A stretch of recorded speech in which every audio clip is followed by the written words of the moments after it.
ደምቢዶሎ ዩኒቨርሲቲ በፕሬዝዳንቱ በኩል በድጋሚ በቪዲዮ መግለጫ ሰጥቷል። ታደሰ ረጋሳ ይባላል።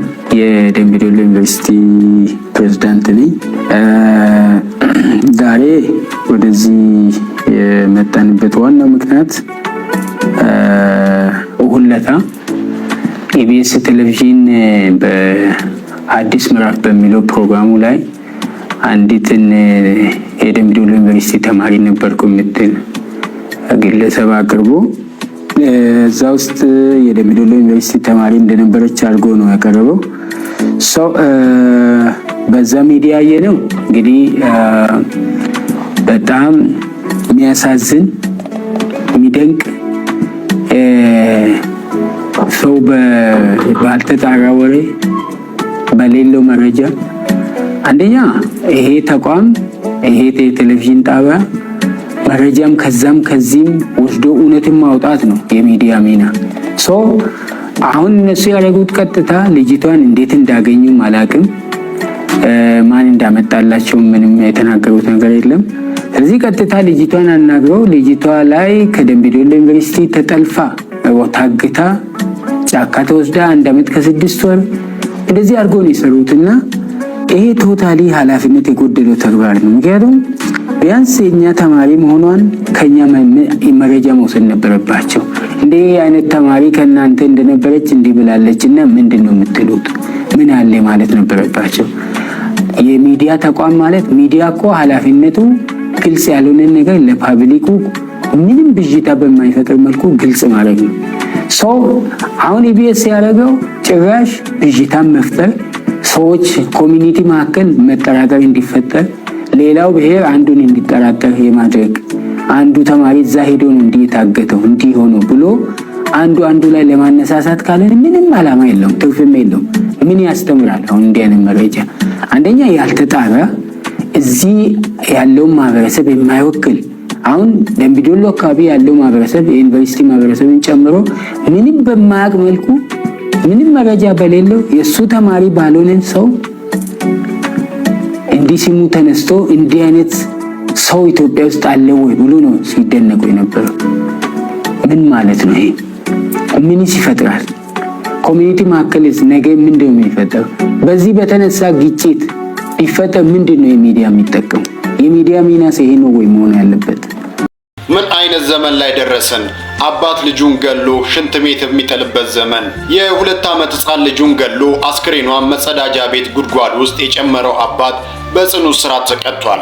ከወላጅ እናቷ ጋር በመጋጨቱ ምክንያት የ2 ዓመት ሕፃን ልጁን ጉሮሮዋን አንቆ በአሰቃቂ ሁኔታ ከገደለ በኋላ አስክሬኗን መጸዳጃ ቤት ጉድጓድ ውስጥ የጨመረው ግለሰብ በእስራት መቀጣቱን በማዕከላዊ ኢትዮጵያ ክልል የስልጤ ዞን ፖሊስ መምሪያ አስታውቋል። ድርጊቱ የተፈጸመው በማዕከላዊ ኢትዮጵያ ክልል በስልጤ ዞን በዶለቻ ከተማ አስተዳደር ፈረጃ ቀበሌ 2 ልዩ ስሙ አደባባይ ተብሎ በሚጠራው ስፍራ እንደሆነ የፖሊስ መምሪያው ለአሃዱ በላከው መረጃ ገልጿል። ተከሳሹ የሕፃኗ እናት ከሆነችው ባለቤቱ ጋር በመጋጨቱ ምክንያት የስጋ ልጁን አንገቷን አንቆ ሕይወቷን ካሳለፈ በኋላ 10 ሜትር ጥልቀት ባለው የመጸዳጃ ቤት ጉድጓድ ውስጥ ማስገባቱ በሰውና በሰነድ ማስረጃ ተረጋግጧል። ጥቆማ የደረሰው የዶለቻ ከተማ አስተዳደር ፖሊስ ተጠርጣሪውን በቁጥጥር ስር አውሎ የሕፃኗን አስክሬን ከመጸዳጃ ቤት ጉድጓድ ከ2 ቀን በኋላ በማውጣት አስክሬኗን ለምርመራ ወደ ወራቤ ኮምፕሬሄንሲቭ ስፔሻላይዝድ ሆስፒታል መላኩ ተገልጿል። ፖሊስ የምርመራ ውጤቱን በመያዝ ለተፈጸመው ድርጊት አስፈላጊ የሆኑ የሰውና የሰነድ ማስረጃዎችን አሰባስቦ ምርመራውን በማጣራት መዝገብ አደራጅቶ ለስልጤ ዞን አቃቢ ሕግ አቀርቧል።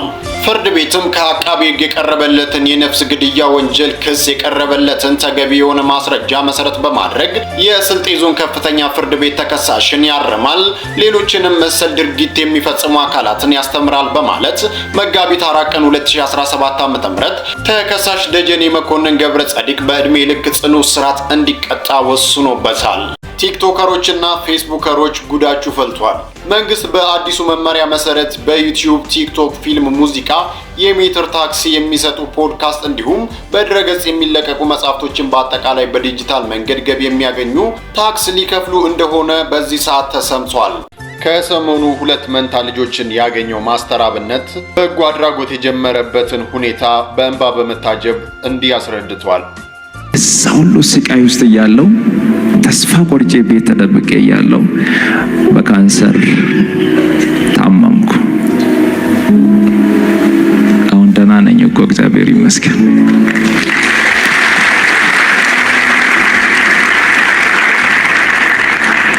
በካንሰር ታመምኩ። በካንሰር ሲታመም እግሬን ስለታመምኩ እግር ከጉልበት በታች ይቆረጥ ተባለ። እግሬማ አይቆረጥም ብዬ ከእግዚአብሔር ጋር መነጋገር ጀመርኩ። እንዲህ ብዬ እግዚአብሔርን ጠየቅኩት፣ እግሬን የምትፈውስ ከሆነ በእነዚህ እግሮቼ ቆሜ አንተን አገለግላለሁ አልኩት። እዛ ሁሉ ፈተና ውስጥ እያለሁ በጣም የሚወዳት እንደ አይኔ ብሌን የምጠነቀቅላት በጣም ሚሳሳላት ታናሽ እህቴ ነበረች። የኔን ጃኬት ትለብሳለች፣ የኔን ሹራብ ትለብሳለች። በቃ እኔ የሚያደርገውን ነገር ነው የምትለብሰው። በጣም ነው የምወዳት፣ በጣም ነው በቃ ጥሩ ቦታ የሚሰጣት። እሷን በጣም ትወደኛለች። ቤተሰቤ በጣም በቃ ሁሉም ነው የምንወዳትና አንድ ቀን የሆነች የሻይ ቡና ብር ማዘር ሰታኝ፣ ያችን ሻይ ቡና ብር ይዤ የሆነ ሆቴል ላይ ቁጭ አልኩና ደወለች እኔ ጋር። ማሙሽ ነው የምትለኝ። ማሙሽ እንዴት ነህ ስትለኝ ደህና ነኝ አልኳት። ልብስ የለኝም እኮ ለምን አትገዛኝም አለች። ገንዘብ የለማ ልብስ ለመግዛትና ሆቴል ላይ ቁጭ ብያለሁ። ማዘር 100 ብር ሰታኝ ነበር፣ በደንብ አስታውሳለሁ ጊዜውንና ልብስ ግዛልኝ ስትለኝ የሆነ ልብስ የሚሰሩ ነጋዴ ጓደኞች ስለነበሩ ከነሱ በዱቤ ለመቀበል እሷን ላለማሳዘን ስል ምንም ችግር የለም እኔ የኔ እናት እዛ መሳላ ነኝ ብዬ ቀጠርኳት። ከዛ ትመጣለች ብዬ ጠበቅኩ፣ ትመጣለች ብዬ ጠበቅኩ፣ ትመጣለች ብዬ ጠበቅኩ። ለካ እሷ አርፋለች እና እግዚአብሔር ይመስገን፣ እግዚአብሔር ይመስገን።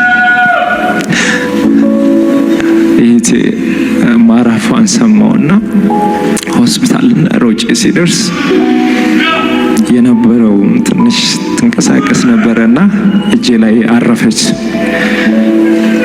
ሌላኛው ፈተና ገጠመኝ ማለት ነው።